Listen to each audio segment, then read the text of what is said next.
Good afternoon, everyone. Welcome to BTV. It is Sunday, March the 23rd, 2025, and it is a match in the men's Premier Division that we're bringing you today. Beeston versus East Grinstead. I'm Andy Day. I'll be guiding you through the match this afternoon. Conditions are pretty good. It's warm, it's relatively dry, but a bit overcast, which is good for us because we won't get any shadows cast on the pitch too much. We'll have a very quick look at East Grinstead as well to give you a little bit about them. That's us here in Nottingham, and East Grinstead are down here in West Sussex. They are a famous team. They've been going for 125 years or more, founded in 1897. As we know, they have both men's and women's Premier Division teams. The men have been very successful. They're four-time Premier winners, as well as indoor champions 13 times, including that spell of 9 in a row. And they've also featured in the EHL 7 times. And they play at home at St Hill, East Grinstead, West Sussex, which is just 171 miles away. Not far away from the journey that Beeston men did yesterday back home from Southgate, where is a success. Mus, welcome back. Good afternoon. I'm fine, thank you very much, Andy. Did you get to see any of that fixture yesterday? I did. I watched it from start to finish. I thought the presentation was great. I enjoyed watching it live streamed, and I think that it was an interesting game in many ways, because obviously it's great that Beeston got the victory, but there was no certainty to that until quite late on in the match. It was a bit of an end-to-end affair. Touching on yesterday as well, it was a 2-2 draw against Bowden at home for East Grinstead yesterday, featuring a very, very late equaliser and a double from Simon Faulkner, the captain. 2 penalty corners from him, including the equaliser on 70. Yes. So it would have been another win for Bowden if that hadn't have gone in. That's right. Yeah. I mean, Simon Faulkner is, his commitment to the club has been fantastic, and he's always a danger, whoever he plays against. If we can, we'll have a quick review of those results from yesterday and then show you the table after that. That should refresh just like that. We should have there we go. Those are yesterday's results. Richmond 1, Cardiff and Met 2, East Grinstead 2, Bowden 2, as mentioned, and Southgate 2, Beeston 3. We'll come to the table in a moment. We'll watch the teams walk out first, though. Led out by today's match umpires, Robert Brownbridge and Uncle Davis. And also we have a host of Ball Patrol with us today, which is great to see. You can tell the weather's getting better. You can. Summer sport hockey. I read a magazine article from, I think, 1948 that said, why don't we play hockey in the summer? That would be a good thing. Nothing ever changes. No, that's right. And they were right to say that as well. We get a good look at the numbers on the back of the shirts, which is what we don't often get to see. And as the teams are being introduced to each other, it's time that we introduce you to the teams. Let's have a look at the Beeston squad first, shall we?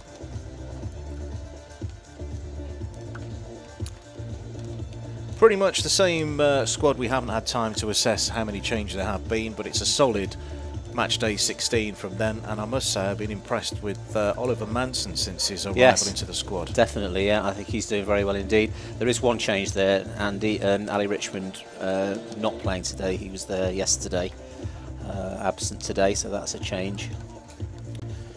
And East Grinstead look like this, and there is some talent in that squad. Simon Faulkner, who scored 2 yesterday, and also a player, or a couple of players I've seen from junior level who have stepped up. Louis Tipper, I think, was at University of Nottingham. Yeah, he was. That's right. So I think we're all set to go. Oliver Smart in the East Grinstead goal has played in every single fixture of the season, so very solid. Simon Husman in the Beeston goal has only missed the one, and that was back against Wimbledon. They lost back in the start of November. Yeah, I think Simon's had a good return this season to the club. Sort of revitalised himself last year, and he's got back into it, and he's keeping very well, I think. That's good to see. Interestingly, though, this is not a criticism of Simon, but as more of a point about the defence as a whole. No clean sheets this season yet. No, I think it's more of a reflection of the game of hockey. I mean, it's designed for goals to be scored, which I think is great and exciting to watch. I suppose on the plus side for that is that Beeston's goals against are actually very good for them, and it's led to a decent goal difference which I think is something for them to be proud of. Really, defensively, they have been quite strong. If we're able to just have a very quick look at the table to give the context before we can go live, you can see Beeston are getting ready to play. We will see that refresh, trust me. There we go, Beeston top of the lower six with a goal difference of -1. East Grinstead just at the moment outside that red line. The top two will go forward to the final playoffs. Yes, it's the yeah. top two that will have an opportunity to play for the title. I think that's why this is going to be quite a game, Andy, because there's not only is it a regular fixture that's always competitive, but obviously the winner of this could be putting themselves in quite a nice place. Just two more fixtures to go in the second phase. This is the penultimate one. There is another match next week. Beeston away at they are away at Cardiff and Met, yeah. and East Grinstead are away to Richmond. So this is could put them in the box seat. A win today, Yes, that's right. would set up certainly Beeston. I don't think they'll be caught, or could be caught, if they win today. We'll get the slide rules out in a moment and double check that for sure. Now, Beeston need to make sure they start well today, because yesterday they conceded to Southgate in 17 seconds, which... Well, they've done better than that already. They have, so they've improved their performance at the start of the game. But these opening phases and little phases that crop up because of the quarter times and things, so important that teams are ready and that they focus and they're prepared to get into action straight away. Must say it's a bright start from the visitors in their traditional white, blue and white, playing in this first half from right to left, attacking the car park end. Beeston in their also traditional black, black and gold, playing from left to right, and they're defending that goal to the left as the ball enters the circle and it's being played over the baseline. Yeah, good quick transfer as well there from deep in the left-hand side for East Grinstead's attacking position to get it transferred out to the right. Good ball pace and accuracy, so allowing them to transfer that ball to the opposite side of the pitch in a very short time. That one taking a couple of deflections through the air, and it will be an East Grinstead ball. Beeston really haven't had time to get their teeth into the game. And this is dangerous already. This is a very dangerous position. And mopped up at the back from Beeston. We saw that yesterday in the women's game so many times that there were presentable chances. Yes. And that's the first one of the game, and it's gone to the visitors. Well, 2 or 3 times already East Grinstead have attacked down the left-hand side, and they've found either a transfer to the opposite side of the pitch, which has looked a bit dangerous, or in that instance a de-entry. And there was a moment within that little move where I thought they were going to get a shot on target. So a bit of an early warning side for Beeston. They need to get hold of the ball and outlet, which means getting the ball out of their own dangerous 23-metre area as quick and safely as possible, because otherwise this keeps coming back on you and you find yourself under pressure.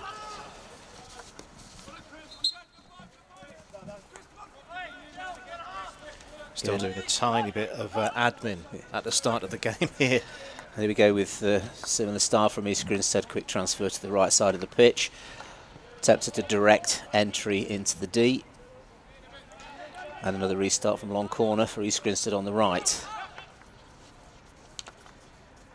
Again, transferring the opposite direction. Nice, powerful, crisp passes.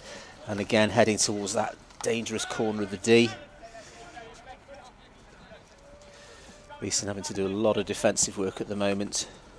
Faulkner with the restart, and it's going into Daniel Faulkner, number 5. Beeston with an opportunity to get the ball through the air, and one for Croft to try and do something with, but I think there was a bit too much on that for him to do. Yeah, this is an interesting sort of phase of the game, really, because a lot of pressure on Beeston at the moment. When you get that opportunity to safely outlet the ball, it's important it stays away for a period, otherwise you get these repeat attacks, never get the chance to set the defence properly, and before you know it, you can concede corners or even shots on target. So a bit of possession needed from Beeston now. Good pressing from East Grinstead, and they've won the ball back very nicely. Well, not quite done it properly, but you can see East Grinstead's forwards, good 4 of them there, shaping around the ball receiver, and a missed trap from Beeston. Again, this is this early phase where if you don't get your standards up quickly, you're in trouble. Still with East Grinstead in the D, nicely defended. Again, another mistake. That's a decent pass, and it's been run over the sideline. And again, another restart for East Grinstead. Tidying up these mistakes, these little unforced errors, because that's what's giving East Grinstead this dominance at the moment in this first 5 minutes.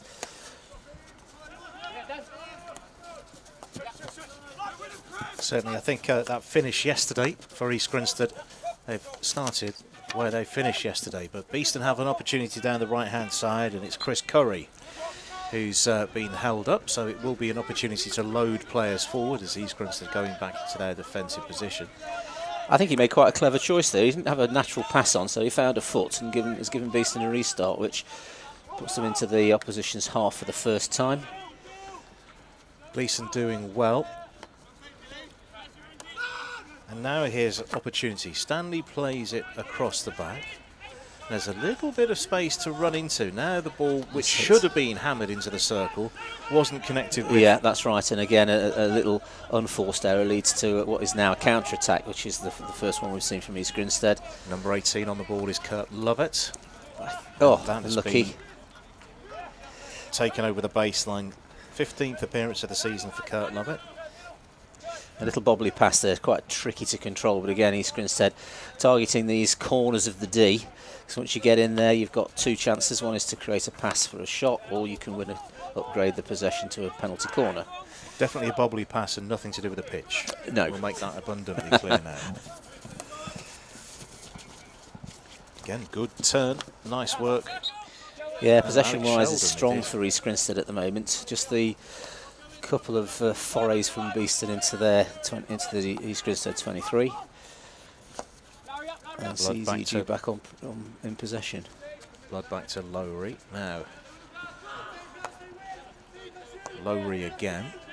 A lot of space there. That's it's important to know when to step out as a defensive unit so that you can interfere with this steady build-up.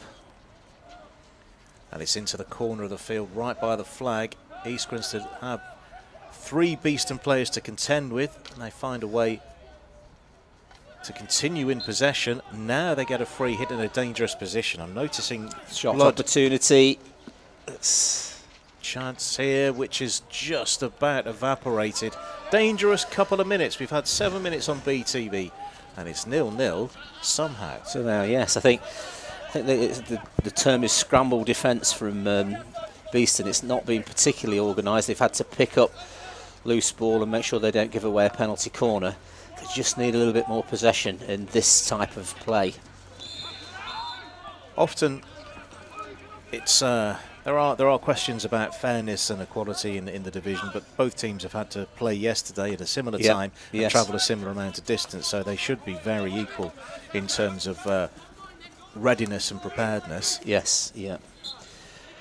I think sometimes it's interesting how Just happens being there. drawn back here. Griffiths looks like he'll be ready for the restart. Captain's armband on his left arm. He rolls it back into Stanley. Stanley considers the forward pass, and Beeston sweep it from right to left. Inside it goes. Now here's an injection of pace, and that's a good run into the 23 metre. And we find a foot outside the circle. It's now a swing of the stick. Yeah, and it's gone East Grinstead's way, so... No, I was going to say, Andy, sometimes I've seen games where, you know, the second game of the weekend can actually be better. Whether that's because the players' touch and skill level is improved because having played a game. I don't think they struggle too much with the fitness factor. East Grinstead have looked comfortable in possession, and here is Sheldon going into the left-hand corner. Tries to fire a ball into the circle, and that's gone all the way through, and that was between two white-shirted attackers. Yes. And they looked in good positions as well. Normally you'd find somebody would get a stick on that and have an opportunity to head that towards the goal, but it's just flew between the two of them. Taken down by Griffiths on the far side, and yeah, good control there. Run continues and onto the 23 metre line, and again possession is turned over. I think that was the wrong pass, Andy, really. There was a player on the inside near the centre of the pitch that could have been passed to, but they've won it back. They are in a good position, and into the circle. It's been played towards the goal. Goalkeeper's come out and it's played in towards goal, and somehow it's been blocked as it was heading towards the goal. That is the best opportunity of the game. And it's gone against the run of play. It has, and excellent body shape and position from EG and EG's goalkeeper there. I thought that was a great reactive save. Never want to turn down a punt. Smart save from Oliver Smart. Yes, that's right. Beeston still in the D, and it's back to East Grinstead.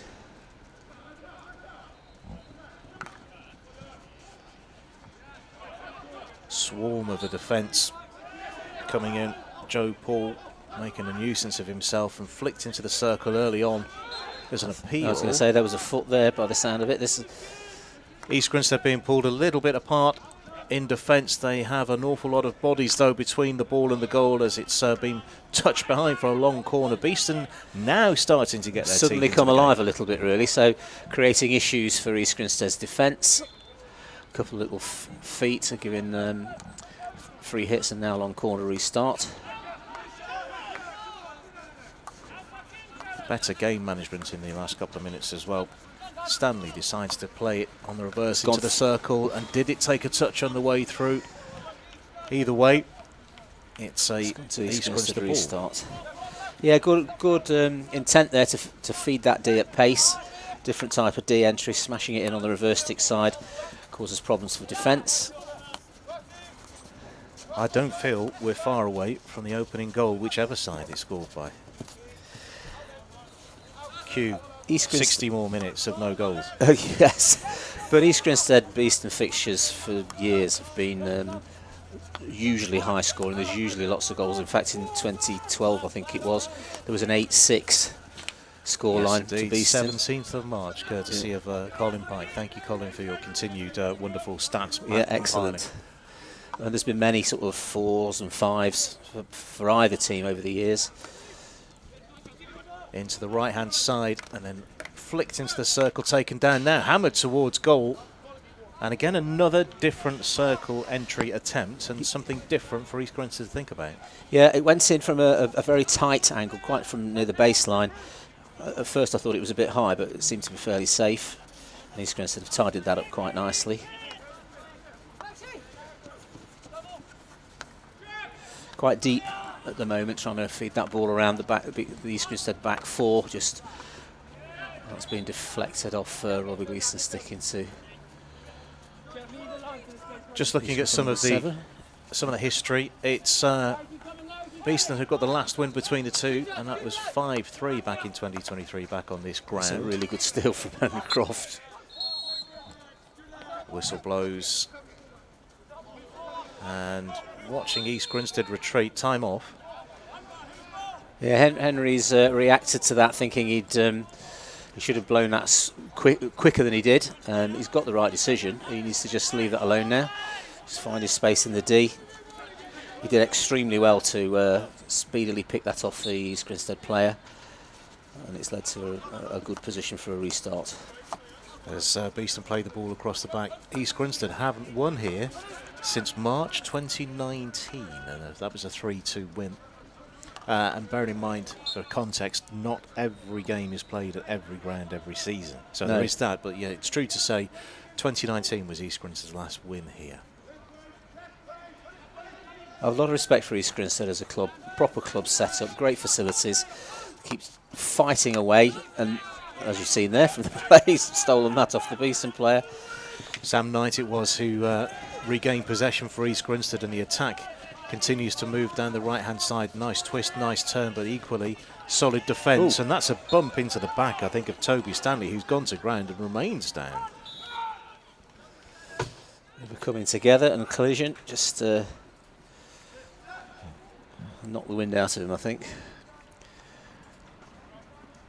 No, I was just thinking that much. Well, I was going to say, I think as the ball it was actually cleared by Beeston, it ran a bit far ahead of Toby Stanley, and in trying to reach what was still a bouncing ball, they two players collided. I think it's got him in the side more than anything. I think front on you can probably deal with, but the side's difficult. And I think, to be fair, Toby's a smaller fella than the East Grinstead player, so came off worst. That's a little bit careless there. That was a very dangerous cross field pass from Beeston there. That could have been picked off by East Grinstead.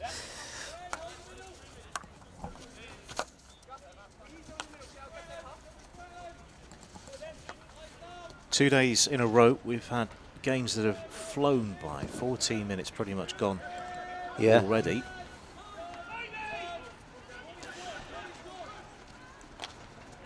Good stuff down the Beeston left-hand side. Is there a chance here to push the ball forward? Yes, there is, but the first player to it will be Oliver Smart in the East Grinstead goal, who cleans out effectively up towards halfway. Spotted the danger early. There were 2 Beeston players in quite close proximity to that, and he didn't have a choice. He just took his decision quickly and cleared the ball. Aerial restart, bounces between a player of either side and straight out of play. East Grinstead will play from the back. No, I was just thinking, Andy, East Grinstead, such a history as a club. Results indoors and outdoors for years, European hockey stuff and everything else.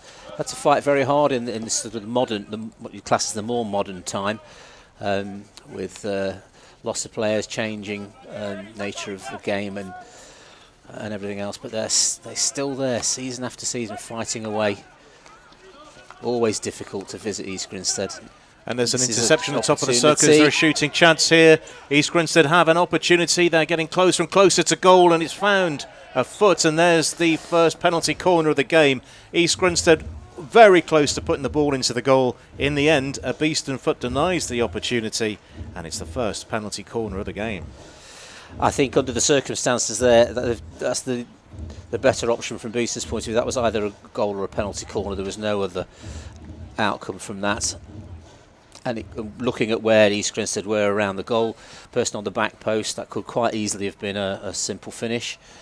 So to come away with a penalty corner is the best option from Beeston's point of view. Simon Faulkner is number 15, regular penalty corner and set piece goal scorer for East Grinstead. He's scored here a few times as well in the past, and you can see he's right in the middle at the top of the circle, just marking out the space. Presumably he wants to hit the ball from it. May not be him, it could be a clever routine, but the expectation is, from me at least, he will be the player hitting it. Well, he's not only powerful, he's very accurate, thoughtful as well. He reads what the defence do pretty well. This is dangerous. First penalty corner of the game. It is flicked in towards Faulkner, who goes low, and it's been missed in the circle on the rebound and looked to be pushed into the goal by Josh Graverstock. It's led to a quick counter-attack option and player in space from Beeston's point of view. That's Stamper's done very well. Good defence there as well. Really should have been a penalty corner to Beeston, but the defender did so well, got low, made a really good trap. Pembroke's ball across keeps the move flowing for East Grinstead. And looks as if we're all coming off for quarter time, so we've slightly underrun here. Seems a bit unusual. That timing's very weird. We'll go with that. And also, I think the Stephen Wood, if we look out onto the picture, he's not sure at all. I think he may be complaining about the penalty corner. Yes, I think he's cross about something. And Simon Hushman's gone to calm him down. Normally, it's not to say he's always cool, calm and collected, but we don't usually see him this animated. No, I would go as far as to say if Woody's seen something and he's that animated about it, he's probably right. And he probably feels that there was a penalty corner that should have been given. And in the context of Premier League games, particularly in this phase of the league, the decisions that the umpires make are crucial, very critical decisions that alter games, and they need to be spot on with what they do.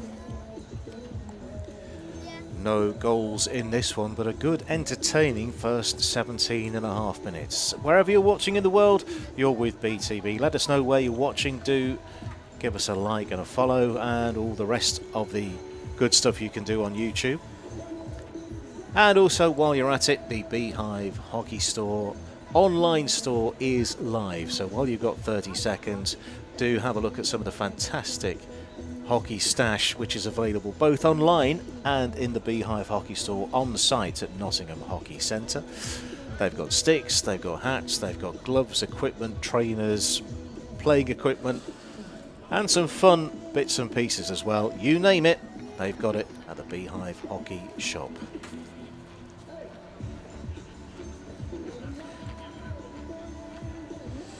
Still discussion going on over there with the umpire from Robert Gleeson and Henry Croft talking something through.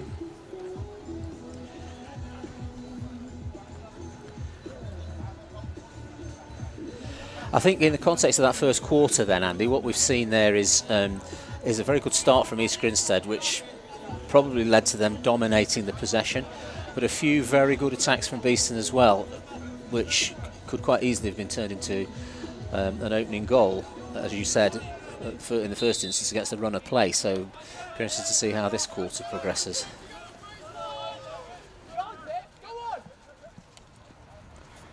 Opening salvo has gone through the air, and now a defensive aerial ball out, taken down by Blood in front of us here in the chapel. East Grinstead moving it neatly. Here's Blood again.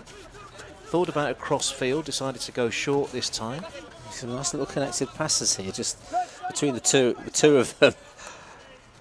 Towards the top of the circle, turned around the corner, no one there though. Defensive free hit for Beeston. See, those angle passes into the top of the D, if you've got a player on the baseline, can be very good. A little deflected pass can create a lot of space. The East Grinstead forward led very well to get the ball, but there was nobody any higher than him, so there was no connection made.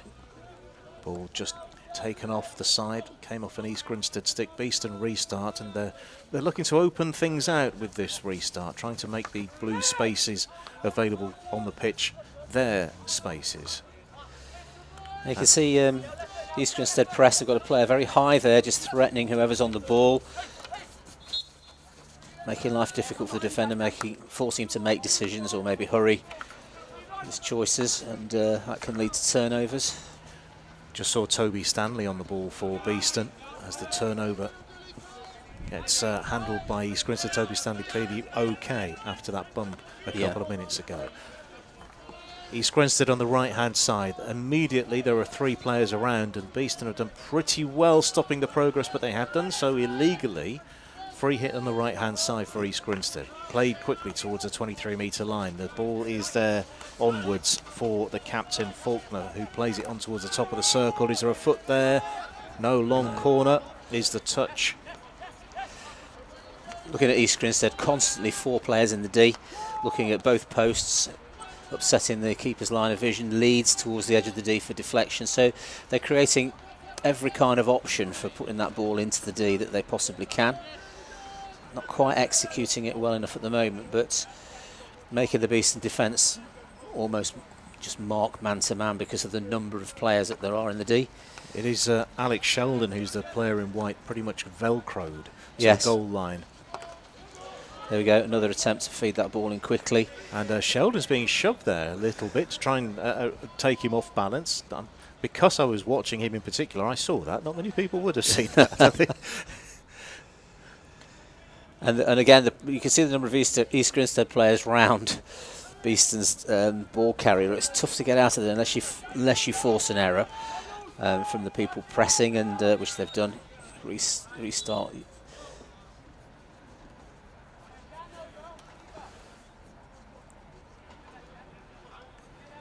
It's been taken back to same again.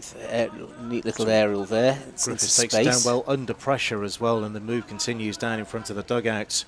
And Griffiths continues his run into the 23-metre line. He then wins the ball back on the 23-metre line. The space is on the right-hand side of the circle. It's gone in, and there's a few bits of connections with a stick, and it's the first penalty corner of the game for Beeston.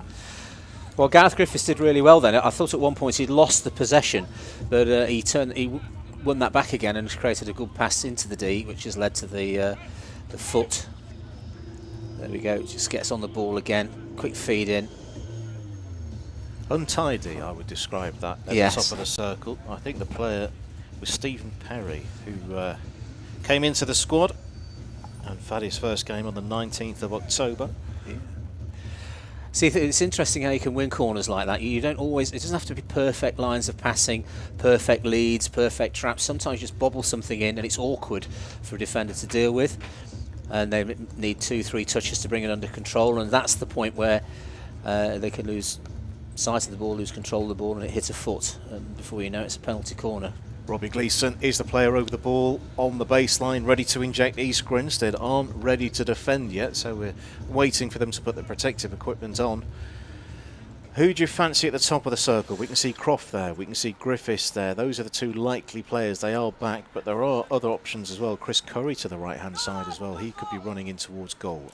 He's gone towards Croft, and that's been blocked from goal. It will come back from Beeston, who tried to turn and get a shot away. The appeal is there, but it has gone off the baseline. Yeah. Yeah, it was saved. Henry Croft took the opportunity to flick it. It was saved quite easily. He did get a second bite of the cherry, but he was very quickly surrounded by East Grinstead defenders. So the penalty corner's been sorted out by EG's defence. One apiece now. 23rd minute on BTV. Nice turn from Tipper. And East Grinstead try and build down their right-hand side again. Good look at the crowd there. We've got quite a few people in today. As ever, the balcony is always heaving, and you don't get to see that on this camera angle. Well, we've talked about high-scoring goals between games between Beeston and East Grinstead. At the moment, it's very evenly matched, I would say. And neither side been able to break the deadlock. But as you say, two penalty corners, one each.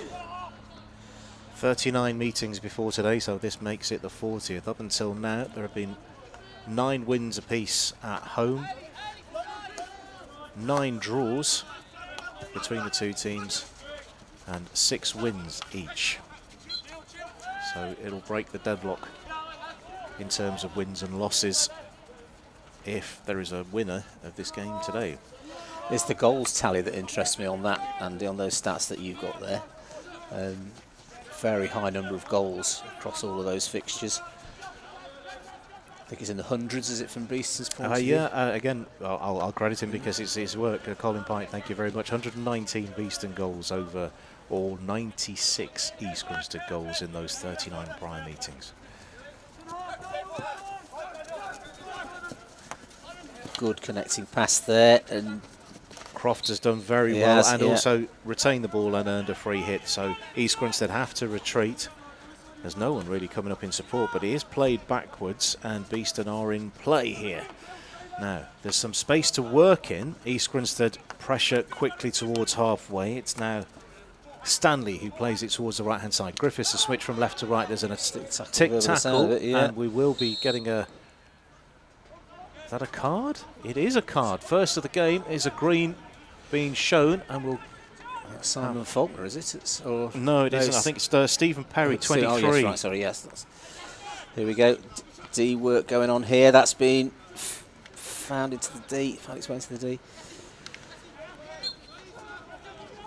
Yeah, just confirming that's Stephen Perry who's been shown the green card for East Grinstead. So Beeston will be playing against 10 for the foreseeable. Can they get the ball into the circle? It's noticeable how much East Grinstead are blocking almost in a straight line. They've been very good at this, and I've been interested to see how quickly they go from expansive attacking stuff to back into defensive shape.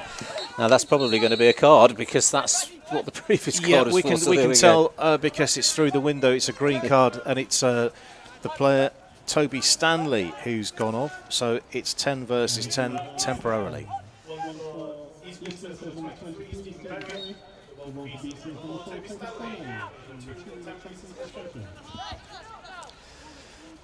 It's not particularly helpful to match the cards, is it? Really, you've got that little 2-minute spell where you've got a man advantage, and then a bit of a silly stick tackle, really.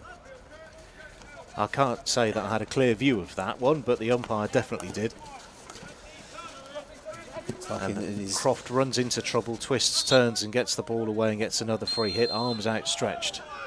And I think we're seeing another card. Yeah. And I think it was a deliberate block, and number 3 is going off, and that is Alex Sheldon. So we waited 25 minutes for a green card, and all of a sudden we've got 3. Then the ball's into the circle very quickly, and 2 East Grinstead players are still sitting down and keeping a close eye on that. So it's 9 versus 10 for the time being. That first green card for Stephen Perry will be elapsing very soon. Henry Croft on the ball, quite dangerous area here. And again, East Grinstead's defensive work, very good indeed. And making it difficult for Beeston to connect passes into the D. Green card over for Stephen Perry, so it's 10 versus 10.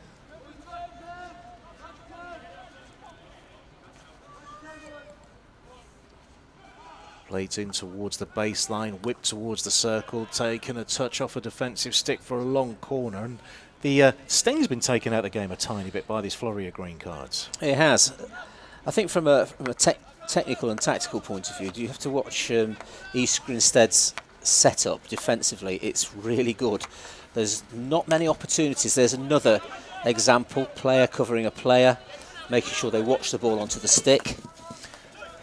Can confirm Toby Stanley's green card is over. You can see him towards the left-hand side of your screen. He came on about 10-15 seconds ago.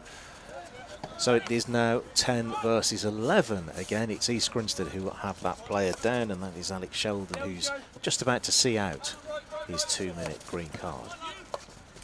There's a nice steps in. And can Beeston do something with this while they're a player up? Not at the moment, but there is some space down the left-hand side. There's a runner at the top of the circle. Is there a chance for a shot here? It's just been taken away and the opportunity's gone. Well, again, I mean, great counter-attack from Beeston, but the defensive setup and the quality of the defence has seen that attack away again. This is becoming a feature from East Grinstead, and Beeston are going to have to find clever ways to connect with forwards in the D. Sheldon back on. It's 11 versus 11.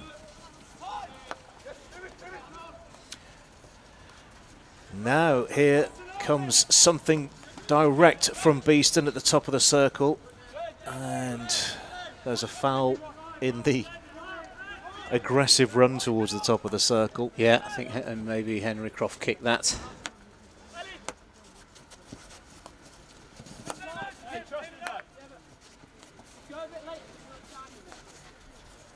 Nice aerial used as a pass to a higher player, not quite controlled this time. That's better. Interesting to see how many players East Grinstead commit forward as a nuisance. Yes. This is where I'm going to call on you with 6 minutes or so until half-time. Mystic Muss, will we have a goal in the first half? I think at the moment I would suggest that there won't be a goal. Now, how's that for a positive comment? Stay tuned, folks. I think at the moment this is being... The Beeston counter-attacks are being so well handled by East Grinstead's defence. But East Grinstead, when they are getting their counter-attacks, are often making mistakes. So both sides are actually being negated in their attacking. And I think that might run through till half-time, but we will see. Nothing is ever guaranteed, particularly in Premier Division hockey, both the women's and the men's. There's a slip there that's allowed Beeston to get on the stick. There we go. There's a player lingering in the circle. We're watching the umpire. The umpire's pointed, and it will be a Beeston ball. East Grinstead retreat. Half an hour played, no goals, but it's not been short of entertainment and intrigue. No. And again, East Grinstead's defensive setup, we're trying to get through that lot, and they're good at stepping outside the D, so they're not giving away corners if they get hit on the foot. Stanley reacted very, very well to get that ball back as it bounced off the stick, and Beeston remain in possession. They moved it to the left-hand side of the field. There's a diagonal ball on, but it's gone in towards the left-hand side by the corner flag and off the field. Yep. East Grinstead sideline ball. Yeah, George Flesher for Beeston over there, quite high and very wide, but the pass went straight off the side. Nice takedown and nice into space as well. It's with Robbie Gleeson. Gleeson decides to go to the left-hand side of the circle. This is better stuff, and there's a chance here, and it has been turned wide. Remarkable. That's the closest we've come to a goal for either side. Pursed lips around the stadium. Particularly for me, saying there wouldn't have been any goals, but... I don't think you would have minded being wrong I wouldn't there. have minded at all, but... It's just sometimes you get a sense of how a game's progressing in different phases, and at the moment it's a bit end-to-end. Both sides make mistakes. That is a wonderful slip pass. There's a blast towards the fence. Doesn't really trouble Oliver Smart in the East Grinstead goal, but something seems to be brewing for Beeston. Yes, yeah. Oliver Smart there just dismissed that as a pretty useless attempt, really. He was very disdaining of Henry Croft's attempt to smash it through him. Tremendous goal scoring power this season, 18 so far for the season, but as you said, the goalkeeper wasn't worried, but I think one of the tram drivers probably was. Bit of space here for East Grinstead. Oh, sliding bit of defensive work from Toby Stanley. Seemed to see that from miles away and came in and made the important defensive touch. Taken quickly from Sheldon. East Grinstead fancy that there's something on the cards for them before the end of the half. Is this a chance to get on the score sheet? At the moment, they've committed quite a few players forward. There's only one outfielder in their defensive half. Takes a touch on the way through. And it's a long corner indicated by the umpire. Albert Brownbridge it is. We'll talk about these phases. I mean, this is a phase. It's a run into half-time. You can get a good advantage if you score at this stage of a game. And East Grinstead, who've been under pressure for a little while, have now found the D a couple of times, and I'm sure they'll try and make sure it gets in there again from this restart. Seems to be a little stop. We can see the umpire nearest to us, Uncle Davis, looking at his watch for the first time. We know that there's another 2 minutes left of the half to play. Now that's a good example of the point I was making there, Andy, that the reason why I think it's being negated is because when East Grinstead, for instance, get the opportunity to attack, they're almost wasting that possession and making mistakes, which gives the ball back to Beeston. From Beeston's attacking point of view, the East Grinstead defence has been very solid and have stopped Beeston finding connections in the D. So let's just look how this develops on the left-hand side for Beeston. Good power, and there's a turn, and that's a good defensive placement from East Grinstead. And they've turned it over as well, and it's another turnover. I'm going to get sick of saying the word turnover. It'd be like bake-off by the end of the day. But there's another example. That was a great opportunity. It's almost 3-on-1 on that, right on East Grinstead's attacking right-hand side. But they didn't make the next crucial connecting pass, and the ball went back to Beeston. So a bit of quality needed from both teams in order to open up each respective defence. Again, just little bits, you know, these little bits of missed traps and unforced errors are affecting the game.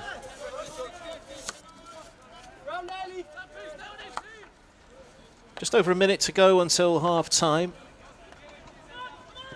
It's been a very, very enjoyable watch. And can Beeston get something before the end of the half? There's an opportunity here on the left-hand side of the circle. Griffiths tries to smash the ball towards goal, but doesn't get the right connection. And the ball drifts over the baseline, and East Grinstead will be able to clear. Apart from a very sudden counter-attack, I think this is your lot for the first half. Interesting, Beeston have actually had 2 open shot goal-scoring chances, and they've missed the target both times. So, again, another part of the game that needs to be tidied up. At least get it on target, because you get the potential for a follow-up. There we go, half-time. I think there was a little bit of confusion about whether the ball had crossed the sideline or not. It is 0-0. We will catch our breath, refresh, recharge, have a look round the Beeston Hockey Beehive shop at half-time as well. We'll be back in a couple of minutes for the second half. No goals, but plenty of entertainment. You're with BTV.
Welcome back to BTV, a full half-time programme of entertainment from the Ball Patrol.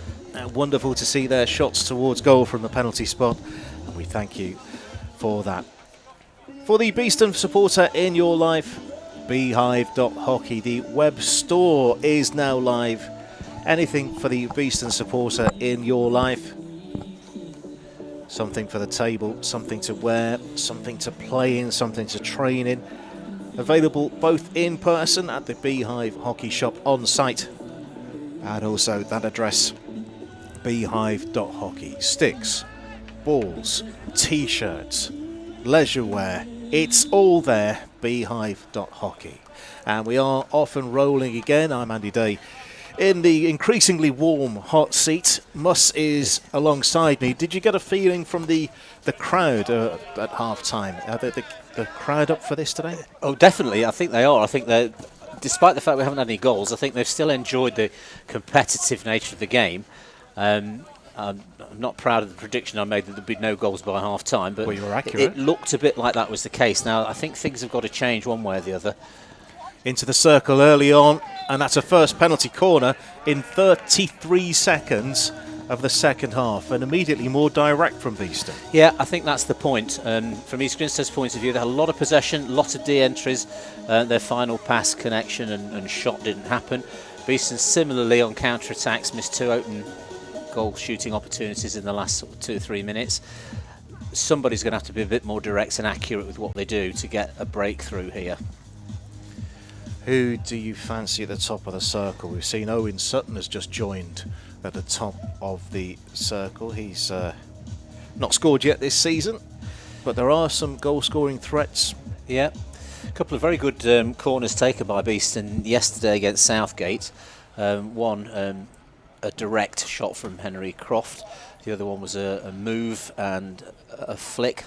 Slip and a flick, which worked very well, so they have got options. Right, this is where I get my psychic abilities. Owen Sutton is the player who's gone off to inject. I suspect the ball will come back to him. He will run towards goal.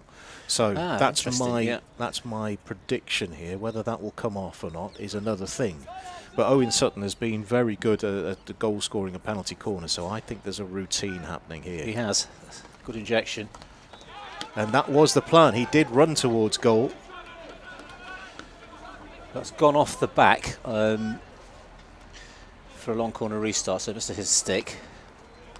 If it had hit a leg on the way through, it would have been another penalty corner. Bit of space there and a player on the right hand side. Much better from Beeston using the full width of the field. There's a crossover ball and that's bouncing through the circle. Raised arms from Oliver Smart in the East Grinstead goal. Watched it go wide. See, really important. I mean, crosses like that. It was actually quite a good cross in terms of its angle.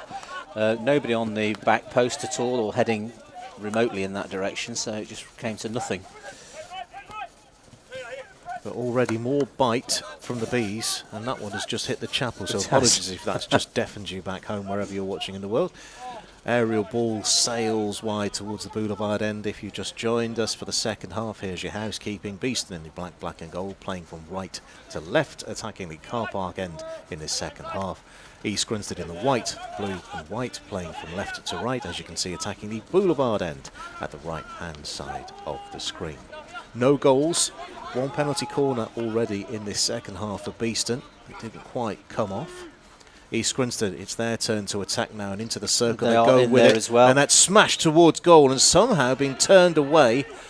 And it is Beeston's possession. How did that one get blocked? It seemed to. It actually flew off a stick at some point, and then there was a shot taken by the East Grinstead forward at the same time as the defender's stick went in, and it sort of squirted away towards the D edge.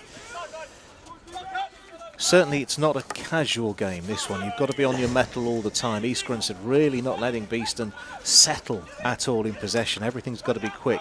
Yeah. And with speed has to come accuracy. It's going to take somebody to be a bit clinical in the D. A trap and a hit, quick trap and a hit or something of that sort, or from a short corner.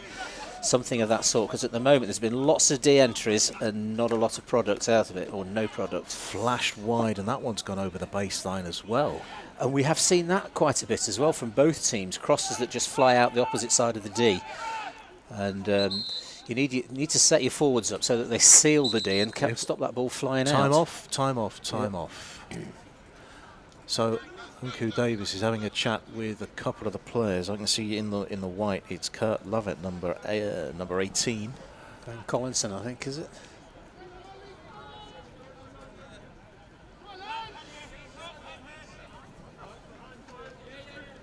See, this is where I think Beeston miss the presence of Ali Richmond, his ability defensively to escape, and that's a very poor first take. But Toby Stanley's looking to get out of that. He almost passed it straight to the East Grinstead player. Oh, and equally, that's not great from East Grinstead, but that little trap from Chris Curry, it came off the East Grinstead player, and I think Chris Curry is very fortunate for that as the ball rolled out of play. Croft is boxed in a tiny bit, having to use his skills to get out of this corner, plays into the circle. The defence again. Looking around to see if there was a touch. There's a player gone to ground off the field. Not sure what caused that, but I'm sure we'll be looking back at that in a moment or two. It suddenly got tasty. Ben Collinson is number 8. And he's held up. I wouldn't mind, I don't think we can, but I wouldn't mind seeing what caused that collision. It's not a shake of the heads from around here.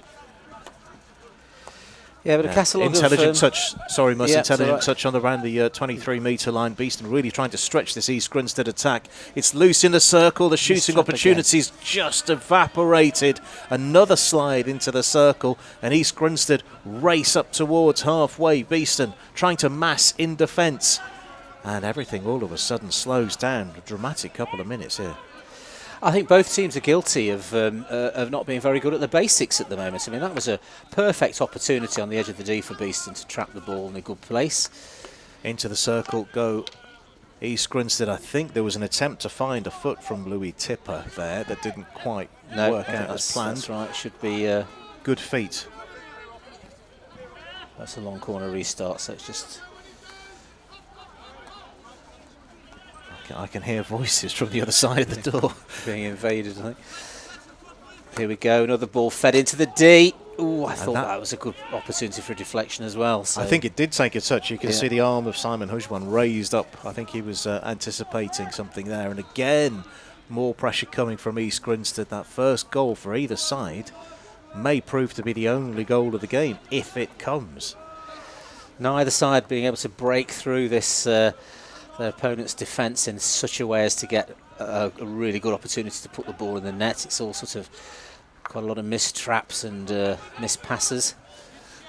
Space on the right-hand side for East Grinstead, but that has been ignored in favour of another attempt down the left. It's a good bit of give and go. And Beeston do get a defensive stick on it and try and ease the ball to the 23-metre line. Space is at a massive premium at the moment. Beeston really pegged back, and that aerial ball out of defence has caused chaos. And there's a big appeal from East Grinstead, I think, and there's nothing there. And Beeston spring forward. Missed passes again. I mean, it's becoming such a feature for both teams. The failure of both teams to string together 3, 4, 5 passes without turning the ball over is a real problem for the game. East Grinstead moving it down the right-hand side and towards the circle, and there's another stick, and that's a penalty corner. Yeah. Their first of the second half. Well, a perfect opportunity for a counter-attack from Beeston, and the deflected pass was not made, and it's led to a counter-attack this direction and a penalty corner. The attacking player, Louis Tipper, number 14, who's come into the game a little bit more in this second half.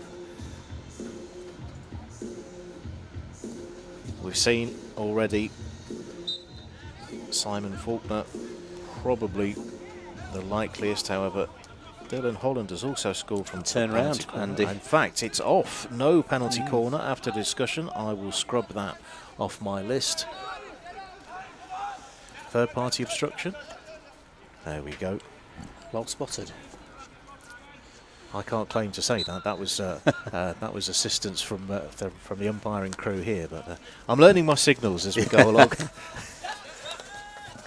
Again, another 2 passes there, and back to East Grinstead. That's just not going to work. Again, East Grinstead still in possession there, so sideline restart. They need to. I'm sure they'll want to try to string enough passes together to get in the D. So they have made it into the very corner of the D. Beeston touched the ball out of play, and it will be restarted by Archie Phillips, one of the relatively new faces of this East Grinstead side. He's the 3rd fixture of the season. He only came in on the 8th of March. Good pressure down the right-hand side, and then off the baseline for another long corner. Beeston really hemmed in at the moment in their final third. Yeah, I mean, they have had the opportunities to get out of trouble. They've given the ball away, so I think next time they need to just think it through, make sure that when they get back on in good possession that they keep the ball for a little while. Because it's phases like this that lead to opening goals in games. Just too many opportunities from East Grinstead's point of view. Sooner or later they'll find a way to score. Good shielding out of defence, but immediately turned over. Same scenario. Pembroke crosses the 23-metre line, plays it out to the right-hand side of the circle, trying to find Pembroke again, and there's a dive and a swing of the stick, and no connection. And Beeston are their own worst enemies at the moment. Absolutely. Somebody needs to get a grip of the of this possession side of things, because it's actually going to give them a real headache if they don't sort it out. They get the benefit of the whistle there from the restart, and Griffiths picks up the loose ball on halfway. Now, can Beeston string a few confidence-building passes together and get the ball over halfway? They do get the ball over halfway. Let's see what they can do here. It's a bit tight, and there's a disappointment around. Oliver Manson is the player who gets the whistle for Beeston. He was in a very tight spot there. 3 East Grinstead players around him. He's, again, fortunate to have got the decision off what looks like it was given for a foot. Nice little shape from Where's Collinson. that pass going? Collinson is furious with everything and everyone following that decision. You see, you don't want to stop players trying things, and you don't want to stop players making the tight, speedy passes, but they have to concentrate on what they're doing and get their basics right. Alex Sheldon couldn't reach the ball in the air. He's one of 3 players who've been showing green cards in the first half. Sheldon, Stephen Perry of East Grinstead, as well as Toby Stanley of Beeston. Tough part of the pitch to get out of. Often the area is used. Time for Jack Stamp to show what he can do. He gives the ball to Dunn. Dunn decides to go through the air, and that's been missed. There's an opportunity here. Croft goes with a lob, and that is well saved from Oliver Smart in the air. Cheeky from Croft, but it was the right option. Yes, he was sort of just one of those moments you have to go for it. Oliver Smart is tall, and it wasn't too much of a problem for him. 2 East Grinstead players hit each other in the circle. Griffiths, I think, was avoiding them, and he's just checking on and making sure everyone's okay. I was actually following those 2 players' progress to the ground, so we can have a look again at this restart and what led to the penalty corner. So Griffiths goes on the left-hand side. There's a big collision, and I think 2 East Grinstead players collided, and then the ball fell free, and it was put onto the foot or the body of the player that fell on the floor. Lowry, it was, I think, who was certainly involved. But Beeston get their second penalty corner of the half, their 3rd overall. Again, Oliver Manson is going over to inject. I think we'll see a similar routine. Yeah, I think it's time to consider a changed option from just trying to strike it straight at the goal. I think they need to think about a slip move or something of that sort, just to change the emphasis from the defence and make sure they're not perhaps covering the goal in as thorough a way as they have been doing. Griffiths is at the top of the circle. Croft is there. Also Oliver Dunn is there. Also watch the run of the injector towards the near post. It is a slip, it's bobbling, and that has been mopped up fairly well by East Grinstead, and Beeston can't convert. That's their third penalty corner of the game, and that's been nudged out of play, and Beeston will get the ball very close to the baseline. You get an opportunity to see the pitch 4 and pitch 5 here at Nottingham Hockey Centre in the distance.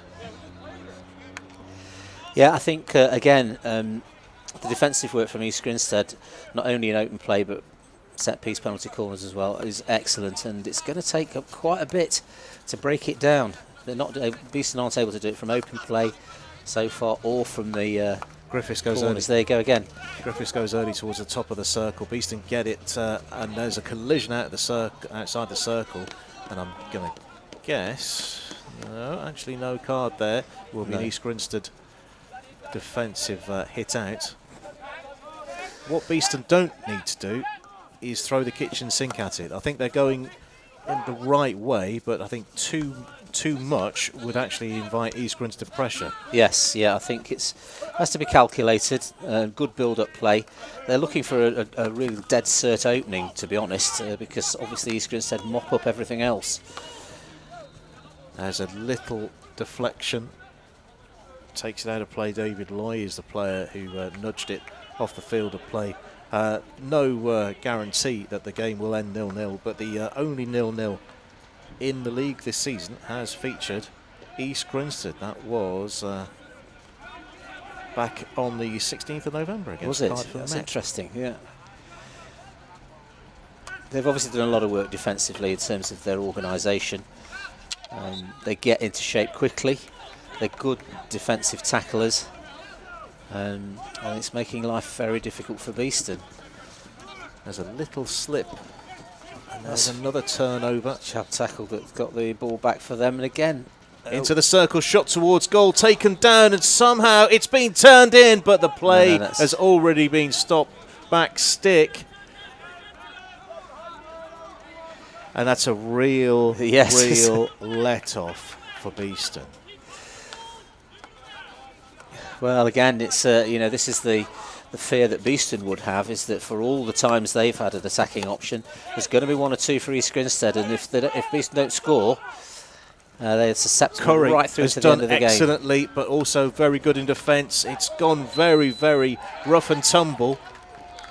And penalty corner. Yeah, penalty corner. I think a long time ago that was called a chop tackle, wasn't it? Yes. Well, the previous corner, they did try to move it. The speed at which East Grinstead defenders got out to that was incredible, really. So, again, if they're going to try a slip move, it's got to be at a real pace. Try and avoid these number 1 and number 2 runners who are getting out to the Beeston players very quickly indeed, making good tackles when they get there as well, and not leading to rewarded penalty corners because they've been hit on the feet or anything of that sort. So doing everything to make life extremely difficult for Beeston. Now we have a different injector going over. It's Owen Sutton, number 13. So we've had this will be the 3rd different injector of the match so far for Beeston. So this is something different. Yeah, they did slip the ball to the right yesterday as well. I'll be interested to see if they go that way. It looked like there was potentially a bit more space on the last corner. There it is. Good pace to that. It's towards Griffiths. Griffiths bobbles the ball towards goal. It's kicked away by Smart.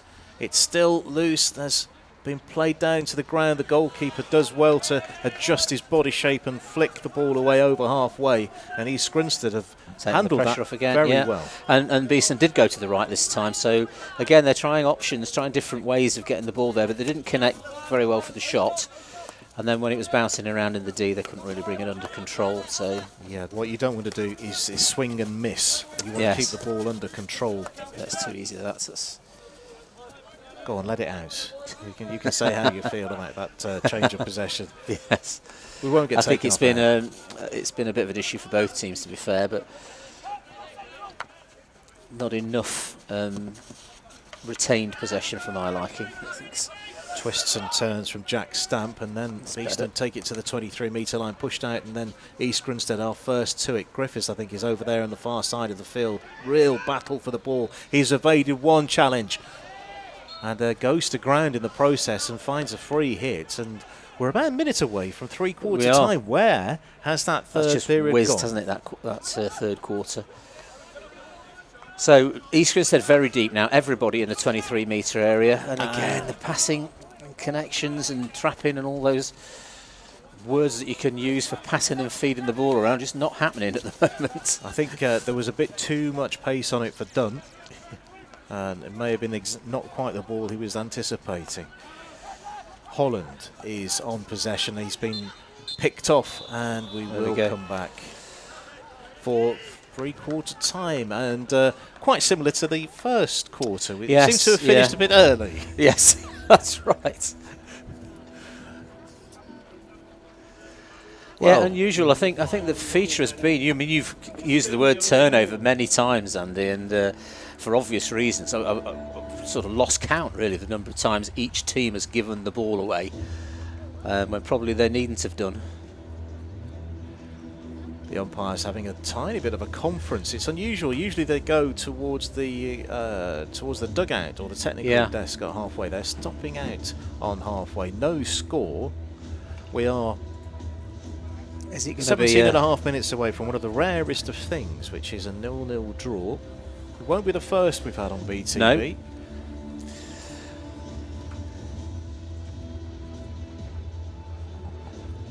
A very, I think, a very capable defensive performance from East Grinstead.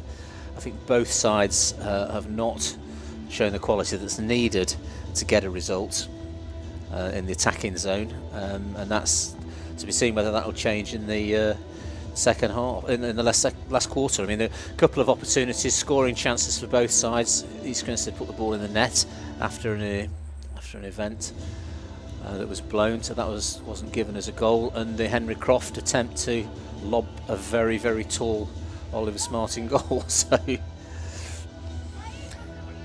there is no way you can forecast what will happen in the next 17 and a half minutes, and I'm looking forward to it. Quite seriously, looking forward to this. It will be an enjoyable 17 and a half minutes, but for one side, it could make the difference for the rest of their season. I think, to be honest, that's why it's as tight as it is, because I think both sides recognise what this could do for their aspirations for the rest of the season. Trying to get to that phase 3, top 8, 2-pool playoff, and we are back rolling again as a turnover. There's that word. First thing that's happened. Good tussle again on the far side, right in the distance. No floodlights today. It's still bright, but it is overcast here. Great space for hockey. Good space.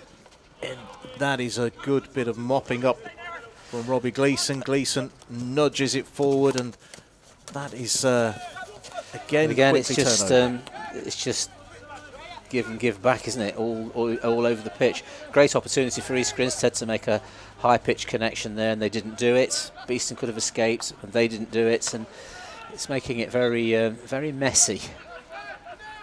Interestingly, just guesses in front of the chapel, Hugh Pembroke stood perfectly still for East Grinstead for about 10 seconds. Yeah. You don't usually see that on a hockey pitch. Aerial ball, far side of the circle, taken down. Is there a shooting opportunity here on the reverse side? Played towards goal, and Simon Hujwan does the splits to stop that ball reaching the goal. Needed to as well, I think. Looked like it was, to me, that looked like it was inside the post, that shot. So East Grinstead really now knocking on the door. Sweep of the stick over the ball. Here's Pembroke in towards the near side, and that's been just touched onto the side of the goal. Yeah. And that's 2 opportunities in 60 seconds for East Grinstead. And it's that sort of those sorts of moments that they're not being taken by either team. Each opportunity that's presenting itself.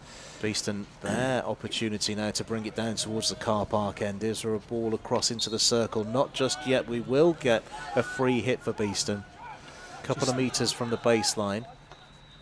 they need to get more than 4 or 5 passes together, They do. really. Just looking at the space on the opposite side, East Grinstead stacking all their players on one side of the pitch at the moment. But again, strange choice, because that was straight into East Grinstead's sticks, you know, just Curious performance. And that's another block from Hodgwan, and Captain Griffiths taps that very, very well. I think it's worked out very fortunately for again, Beeston. look at that, just easily able to be held up and controlled, and a careless tap forward and the ball's turned over.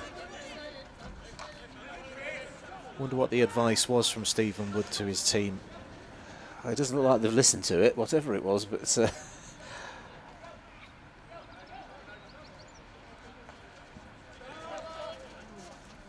skills from Simon Faulkner, finding a bit of space on the right-hand side.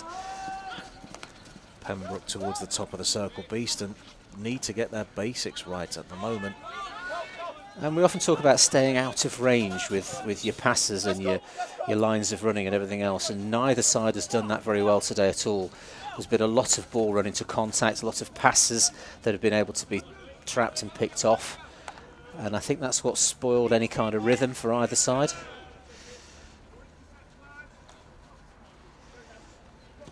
Right, this is space on the top of the circle, looking space. at the run. Taken a while there to get the... And the umpire points corner towards the goal. It's another penalty corner. It's the first of the final quarter. And my word, I was looking at the oceans of space that David Loy was in on the left-hand side of the circle. Look at him, number 25 here. If only he could be found, it wouldn't have been a tap-in. But look how close that was. What they need here, I think, Andy, is a corner that's deflected. They need to get the first pass, the first move towards the goal from the Castles to be through those two players. It needs to get in behind them in order to get a goal and break down the defence, because so far they haven't been able to make any progress with these corners at all. It's certainly the conditions are there for a slide. Yeah. The players aren't afraid to do that. That's right. They've tried straight onto the goal, they've tried the left slip, they've tried going to the right. East Grinstead are up for all of that. Robbie Gleeson is the player who will be injecting the ball again. East Grinstead not ready to defend.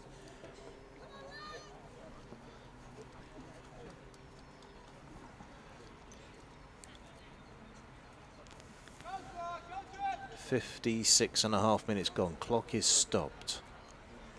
Just waiting for East Grinstead's defensive gear to be fully set before we can play. Who's at the top of the circle? Well, Ben Collinson is there, number 8, and also Croft, who's had such a fantastic run of form. Scored in all but one of the fixtures. He has, yeah. Here we go. Good injection. It is towards Croft, and it's off the boot. He will get another bite at the cherry. Hammers it in, and that's hit the netting behind the goal. See, again, he did get the space for the shot. It looked a very, very easy, straightforward save for Oliver Smart. He doesn't seem to panic at all in goal. He's just very comfortable with his pads and hands. So, again, not only is it a case of beating the defenders, they've got to get past a good goalkeeper as well. So it's difficult. That's a bit of a risky pass, but...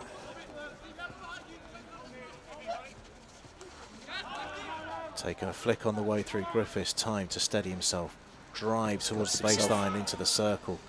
It is with East Grinstead briefly, and it's clipped up into the air, played in towards the circle again. Free hit for Beeston. The intensity dial has just been turned up another couple of notches. Can Beeston get the ball in the circle? Yes, they can. Is there a cutback? The goalkeeper is down and pads the ball away. And the umpires spotted that one cross the baseline. Yeah, good defensive work again. Different attempt at taking the ball down the baseline a little bit, trying to find a slip and a finish. Again, difficult to beat the keeper there, and defensively strong.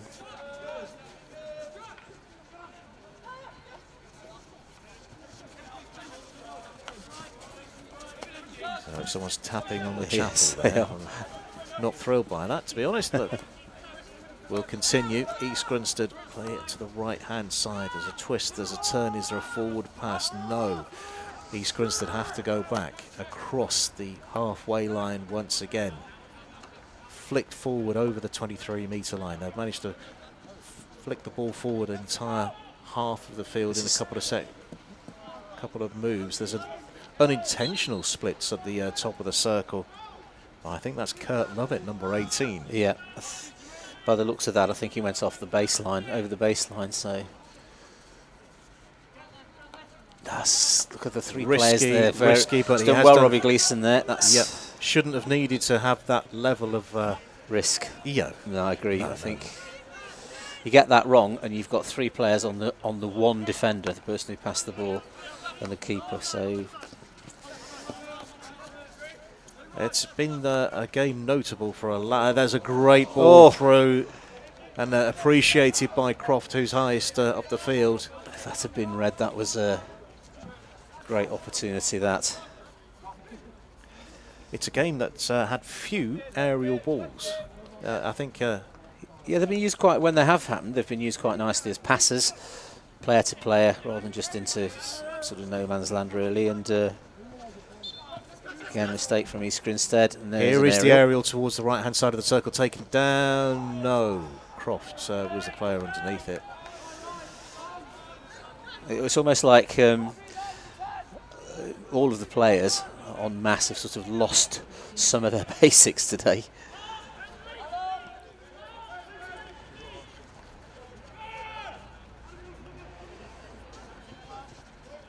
A few little tap-on connections there. That's well one back, and there's a risky one. Clock is crunching gone. tackle there. That looks like a card. It is a green card that has been shown, and going off. Henry Croft, is it? It is indeed, and so it'll be 2 minutes down, and there's another slide. Really good stuff from Owen Sutton, but it's still with East Grinstead, and Sutton has caused a penalty corner. He's deemed to have stepped across the player there before he's taken the ball, and that is going to be a corner. He was determined. We can see his actions a couple of seconds before. Look at this slide. He was absolutely determined, and look at him go back into a defensive position, and then he thought, so I can make the tackle here. Steps across the player before he's actually even attempted to go for the ball, so it is going to be a corner.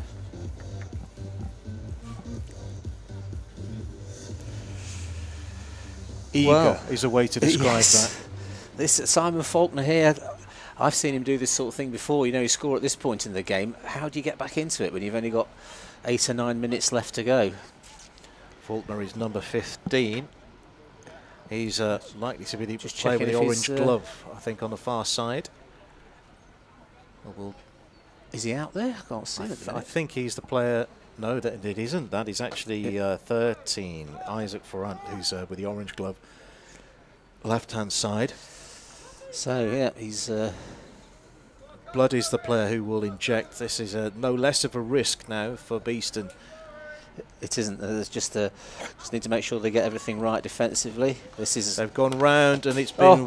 Whoa, my word, how close was that? Toby Stanley was right on the line, and he's just taking a little moment to get himself up. That is as close as it gets. Classic case of a player trying to pick out a very tight part of the goal with his shot rather than just smashing it at the target. Gleeson tries to drive through traffic. Oh, again, the same traits we've seen. If you're watching this with these subtitles, you'll be frequently seeing frustrated Steve Musson noises on the bottom of your screen, I'm sure. Flicked up into the body. And Alex Sheldon is the player that was penalised there. 7.5 minutes to go. Is there a goal in this game? Bearing in mind that Beeston is still... I'll just say a player down. Oh, there's a Superman-style dive. Quick restart there. But again, not enough control. I think he's... Yeah, not enough control. That's just... I would imagine Stephen Wood, as the Beeston coach, is going bonkers as well, because that was just unnecessary turnover. Completely unnecessary. Croft is back on the field, by the way, so it's 11 versus 11 again.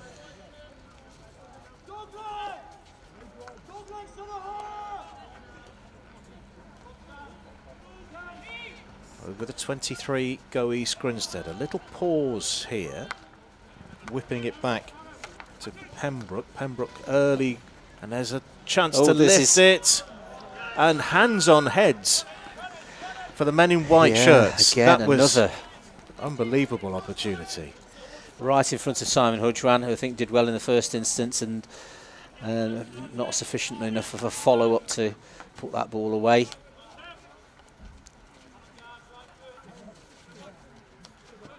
Good hustle and Griffiths harry. done well there.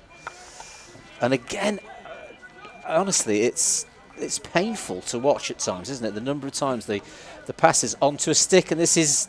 Hudgwan's done well. He's been blocked again. He's been called into action far too many times for the Beeston defence. There are frustrated noises both in the crowd and inside the chapel. I think... It's not always me. No, I think if it was offered, Beeston would take a 0-0 now. But East Grinstead fancy that there's something else in this game. This is dangerous. Reverse stick. It has gone, been touched wide, and there's an appeal, and Beeston get it. And the tension is unbearable now. Now, just interesting to see if there's any way that it can Croft get these sails one, by the way, and that's been picked out of the air. Very well done, that. Very well done. There's a slip again.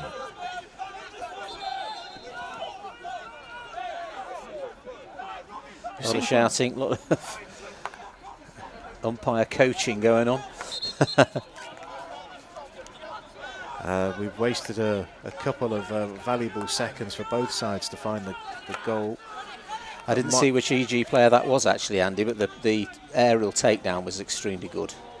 This is dangerous. East Grinstead have worked it well. There's a chance here, and that's hammered into the afternoon sky by Simon Hudgwan. Penalty corner given. Yeah.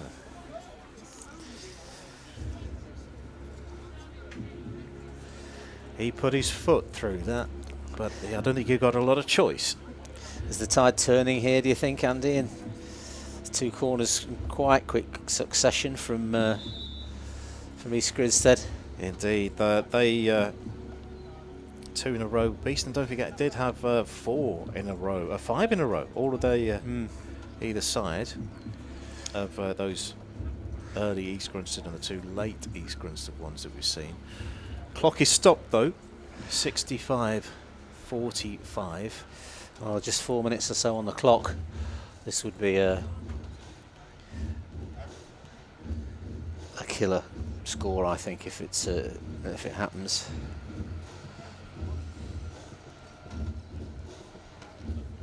Beeston ready to defend. East Grinstead, we know that they can be a threat.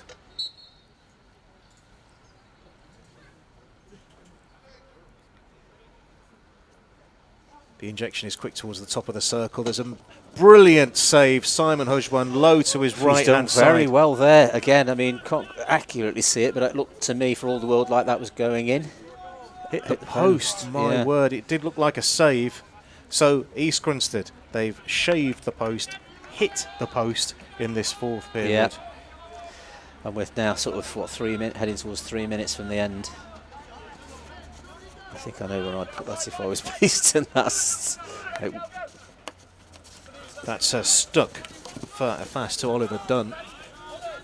Get the ball in the corner time, do you feel? Well, I think at least it's... I'm not sure they want it here. Yeah, not this corner, I was thinking. I was the one down the other end. But Beeston have got to get it there. They've not really crossed the halfway line, and there's another instance of East Grinstead stepping in and making an important touch. East Grinstead still determined to have a go at this quite rightly. There's a chance to win a game.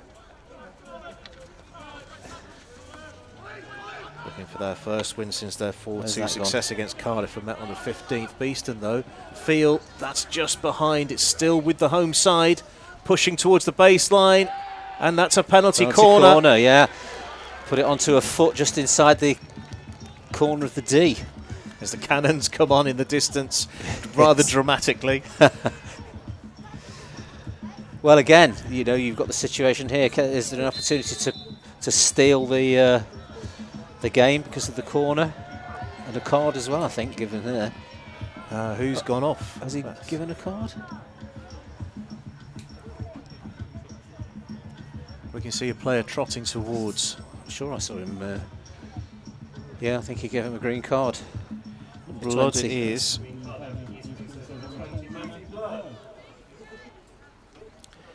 It'll be total fairness to say Beeston probably don't deserve. No, I think that's true. It's one of those games where, you know, I think it just looks like it's been 0-0 for ages, doesn't it? Really, but nevertheless, with set pieces, you've got the opportunity to put one away. So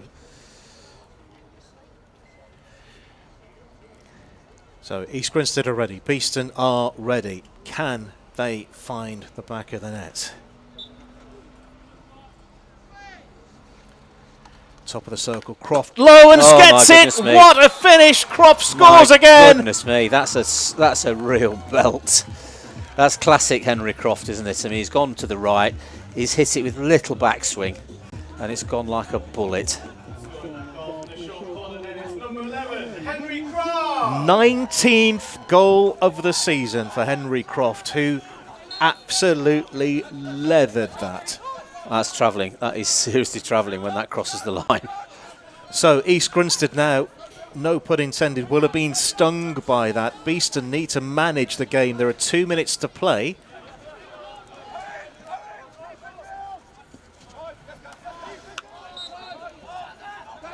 Neat little pass that into the midfield, straight at Gareth Griffiths.